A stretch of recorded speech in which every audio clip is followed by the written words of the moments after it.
নমস্কার, আমি শুভম। আমরা মহাভারতের ছোট ছোট কাহিনী পরপর শুনছি।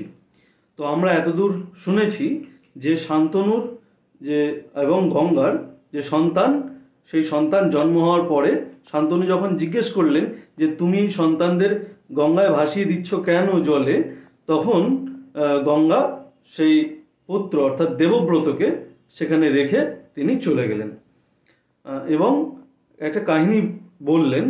যে কাহিনীটা এইরকম যে এক সময় বশিষ্ঠ তপস্যা করছিলেন এবং তিনি কে ছিলেন সেই প্রশ্ন যখন জিজ্ঞেস করলেন শান্তনু, তার উত্তরে বললেন তিনি বরুণের পুত্র। অর্থাৎ আমরা এটা জানতে পারলাম যে ঋষি বশিষ্ঠ বরুণের পুত্র। এরপরে সেই বশিষ্ঠের কাছে একটা সুরভি নামে কামধেনু ছিল, তার কাছে যা চাইতেন তাই পাওয়া যেত।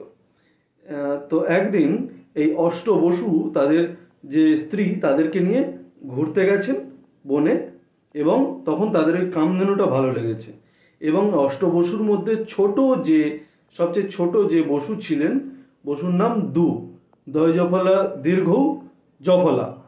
তো এই দু কি করেছিলেন, সেই যে গরুটা কামধেনু সেটা চুরি করেছিলেন এবং তার শাস্তি হিসেবে বশিষ্ঠ তাকে অভিশাপ দিয়েছিলেন।